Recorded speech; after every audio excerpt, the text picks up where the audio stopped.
Wonder Chapter 66. Letters, emails, Facebook, texts. December 18. Dear Mr. Tushman, I am very, very sorry for punching Julian. It was very, very wrong of me to do that. I am writing a letter to him to tell him that too. If it is okay, I would really rather not tell you why I did what I did, because it doesn't really make it right anyway. Also, I would rather not make Julian get in trouble for having said something he should not have said. Very sincerely, Jack Will. December 18. Dear Julian, I am very, very, very sorry for hitting you. It was wrong of me. I hope you're okay. I hope your grown-up tooth grows in fast. Mine always do. Sincerely, Jack Will. December 26. Dear Jack, thank you so much for your letter. One thing I've learned after being a middle school director for 20 years is there are always more than two sides to every story. Although I don't know the details, I have an inkling about what may have sparked the confrontation with Julian. And while nothing justifies striking another student, ever, I also know that good friends are sometimes worth defending.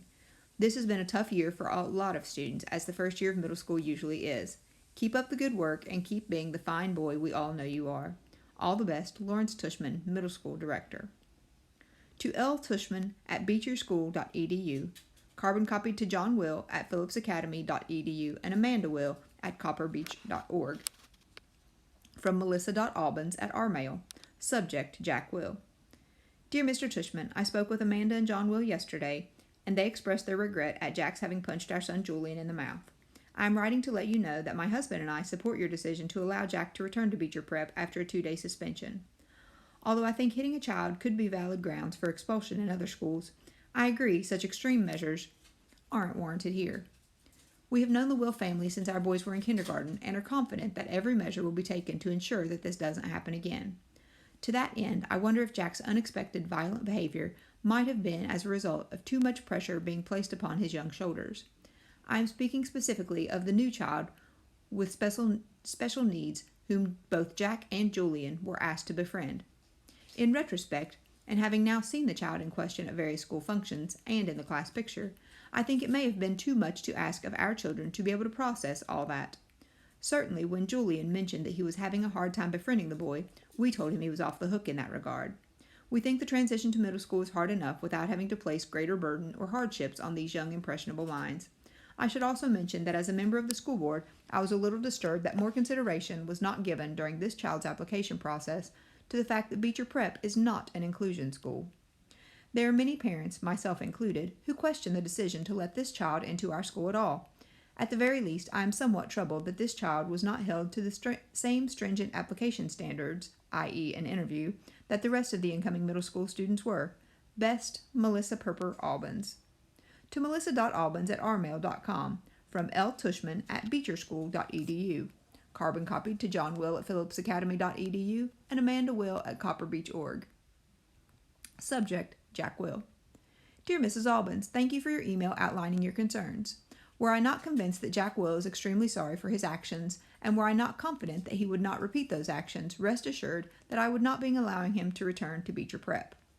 As for your other concerns regarding our new student, August, please note that he does not have special needs. He is neither disabled, handicapped, nor developmentally delayed in any way, so there were no reasons to assume anyone would take issue with his admittance to Beecher Prep, whether it is an inclusion school or not.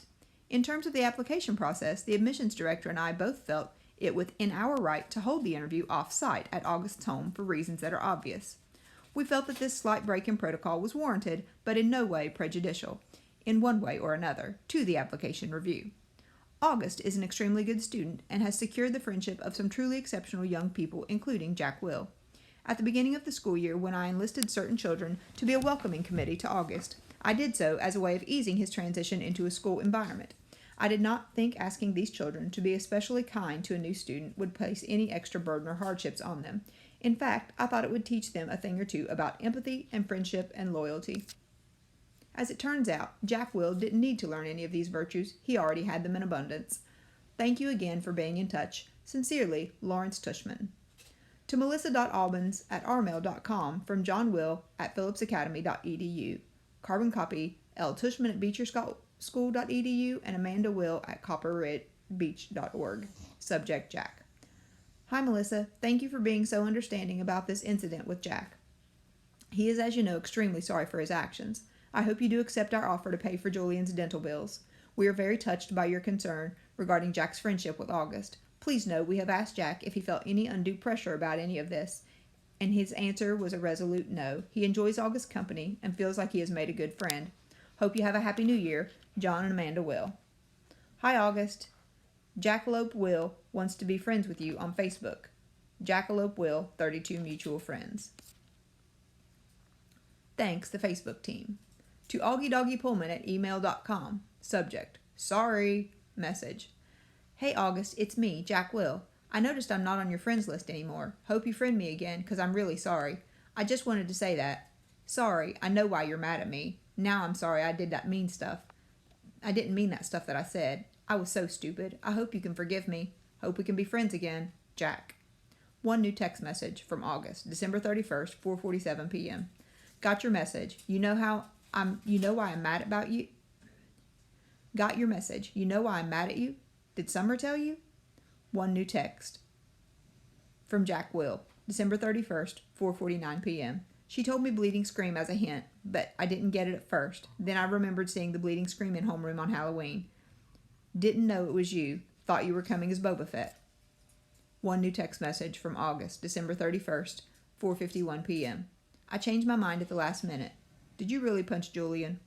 One new text message from Jack Will, December 31st, 4:54 p.m.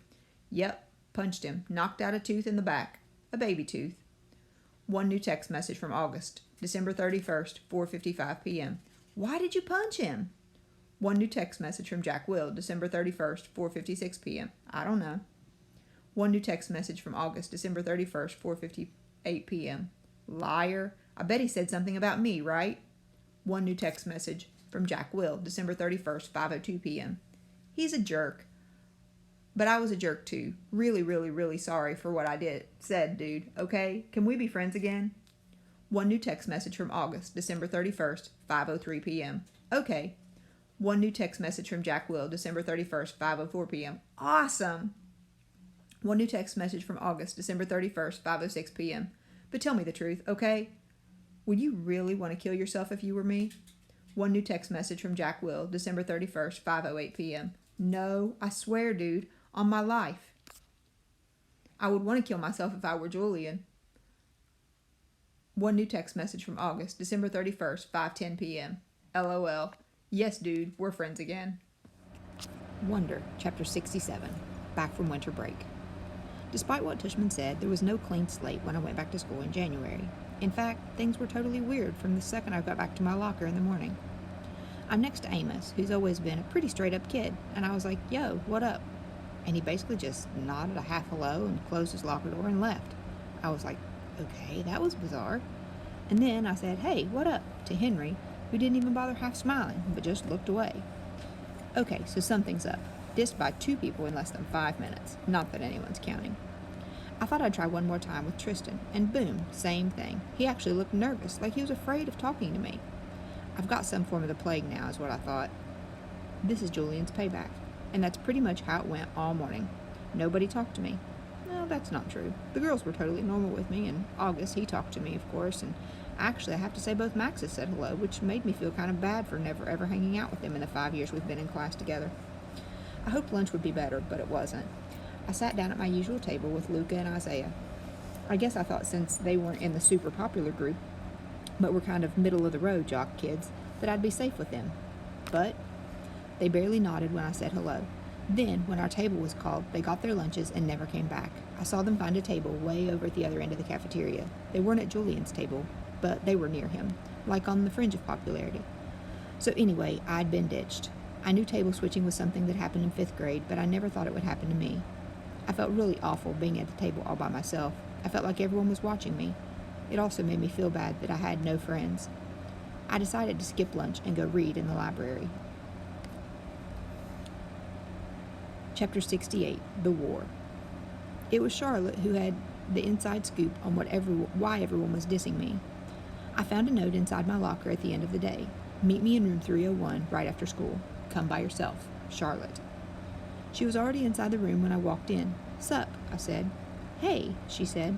She went over to the door, looked left and right, then closed the door and locked it from the inside. Then she turned to face me and started biting her nail as she looked and talked. Look, I feel bad about what's going on, and I just wanted you to know what I know. Promise you won't tell anyone I talk to you? I promise. So Julian had this huge holiday party over winter break, she said. I mean, huge. My sister's friend had her Sweet 16 at the same place last year.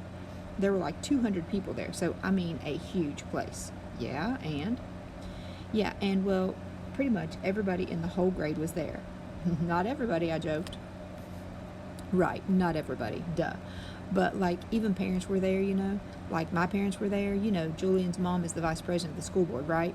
So she knows a lot of people. Anyway, so basically what happened at the party was that Julian went around telling everyone that you punched him because you had emotional problems.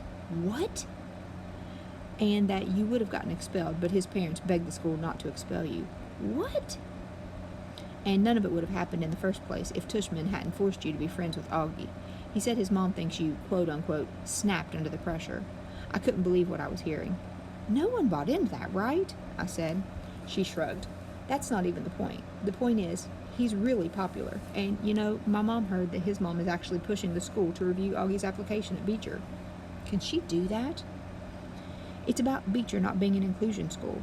That's a type of school that mixes normal kids with special needs kids. That's just stupid. Augie doesn't have special needs. Yeah, but she's saying that if school is changing the way they usually do things in some ways, but they're not changing anything. Yeah, they did. Did you notice they changed the theme of the New Year's art show? In past years, 5th graders painted self-portraits, but this year they made us do those ridiculous self-portraits as animals, remember? So big freaking deal. I know, I'm not saying I agree, I'm just saying that's what she's saying. I know, that's just so messed up. I know. Anyway, Julian said that he thinks being friends with Augie is bringing you down, and that for your own good, you need to stop hanging out with him so much. And if you start losing all your old friends, it'll be like a big wake-up call. So basically, for your own good, he's going to stop being your friend completely. Newsflash, I stopped being his friend completely first. Yeah, but he's convinced all the boys to stop being your friend, for your own good. That's why nobody's talking to you. You're talking to me. Yeah, well, this is more of a boy thing, she explained. The girls are staying neutral, except Savannah's group, because they're going out with Julian's group. But to everybody else, this is really a boy war. I nodded. She tilted her head to one side and pouted like she felt sorry for me. Is it okay that I told you all this? She said. Yeah, of course. I don't care who talks to me or not. I lied. This is all just so dumb. She nodded. Hey, does Augie know about any of this? Of course not. At least not from me. And Summer? I don't think so. Look, I better go. Just so you know, my mom thinks Julian's mom is a total idiot. She said she thinks people like her are more concerned with what their kids' class pictures look like than doing the right thing. You heard about the photoshopping, right? Yeah, that was just sick. Totally, she answered, nodding. Anyway, I better go. I just wanted to let you know what was up and stuff. Thanks, Charlotte. I'll let you know if I hear anything else, she said before she went out. She looked left and she looked right outside the door to make sure no one saw her leaving. I guess even though she was neutral, she didn't want to be seen with me. Switching tables. The next day at lunch, stupid me, I sat down at the table with Tristan, Nino, and Pablo. I thought maybe that they were safe because they weren't really considered popular, but they weren't outside playing their D&D at recess either. They were sort of in-betweeners, and at first I thought I scored because they were basically too nice to not acknowledge my presence when I walked over to our table. They all said, hey, though I could tell they didn't, as they looked at each other. But then the same thing happened that happened yesterday. Our lunch table was called, they got their food, and then headed towards a new table on the other side of the cafeteria. Unfortunately, Mrs. G, who was the lunch teacher that day, saw what was happening and chased after them. That's not allowed, boys, she scolded them loudly. This is not that kind of school. You get right back to your table. Oh, great. Like that was going to help. Before they could be forced to sit back down at the table, I got up with my tray and walked away really fast. I could hear Mrs. G call my name, but I pretended not to hear her. I just kept walking to the other side of the cafeteria, behind the lunch counter. Sit with us, Jack. It was Summer. She and August were sitting at their table, and they were both waving me over. Why I didn't sit down with August the first day of school. Okay, I'm a total hypocrite, I know. That very first day of school, I remember seeing August in the cafeteria. Everybody was looking at him, talking about him. Back then, no one was used to his face, or even knew that he was coming to Beecher, so it was a total shocker for a lot of people to see him there on the first day of school. Most kids were even afraid to get near him. So when I saw him going into the cafeteria ahead of me, I knew he'd have no one to sit with, but I just couldn't bring myself to sit with him. I had been hanging out with him all morning long because we had had so many classes together, and I guess I was just kind of wanting a little more time to chill with other kids. So when I saw him move to a table on the other side of the lunch counter, I purposely found a table as far away from there as I could. I sat down with Isaiah and Luca, even though I had never met them before, and we talked about baseball the whole time, and I played basketball with them at recess. They became my lunch table from then on. I heard Summer had sat down with August, which surprised me, because I knew for a fact that she wasn't one of the kids that Tushman had talked to about being friends with Augie, so I knew she wasn't doing it just to be nice, and that was pretty brave, I thought. So now, here I was, sitting with Summer and August, and they were being totally nice to me as always. I filled them in about everything Charlotte had told me, except for the whole part about my having snapped under the pressure of being August's friend, or the part about Julian's mom saying that Augie had special needs, or the part about the school board. I guess all I really had told them about was how Julian had a holiday party and managed to turn the whole grade against me. It just feels so weird, I said, to not have people to talk to, pretending you don't even exist. Augie started smiling. You think? He said sarcastically. Welcome to my world. Sides. So here are the official sides, said Summer at lunch the next day. She pulled out a folded piece of paper and opened it. It had 3 columns. Jack's side. Jack, August, Reed, Max G, and Max W. Julian's side. Miles, Henry, Amos, Simon, Tristan, Pablo, Nino, Isaiah, Luca, Jake, Tolan, Roman, Ben, Emmanuel, Zeke, and Tommaso. The neutrals. Malik, Remo, Jose, Leaf, Ram, Ivan, and Russell. Where'd you get this? Said Augie, looking over my shoulder as I read the list. Charlotte made it, Summer answered quickly. She gave it to me last period. She said she thought you should know who were on your side, Jack. Yeah, not many people, that's for sure, I said. Reed is, she said, and the 2 Maxes. Great, the nerds are on my side. Don't be mean, said Summer. I think Charlotte likes you, by the way. Yeah, I know. Are you going to ask her out? Are you kidding? I can't now that everyone's acting like I have the plague. The second I said it, I realized I shouldn't have said it. There was this awkward moment of silence, and I looked at Augie. It's okay, he said. I knew about that. Sorry, dude, I said. I didn't know they called it the plague, though, he said. I figured it was more like the cheese touch or something. Oh, yeah, like in Diary of a Wimpy Kid, I nodded. The plague actually sounds cooler, he joked, like someone could catch the black death of ugliness. As he said this, he made air quotes. I think it's awful, said Summer, but Augie shrugged while taking a big sip from his juice box. Anyway, I'm not asking Charlotte out, I said. My mom thinks we're all too young to be dating anyway, she answered. What if Reed asked you out? I said. Would you go? I could tell she was surprised. No, she said. I'm just asking, I laughed. She shook her head and smiled. Why? What do you know? Nothing, I'm just asking, I said. I actually agree with my mom, she said. I do think we're too young to be dating. I mean, I just don't see what the rush is.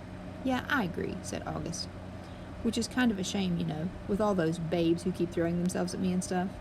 He said this in such a funny way that the milk I was drinking came right out of my nose when I laughed, which made us all totally crack up.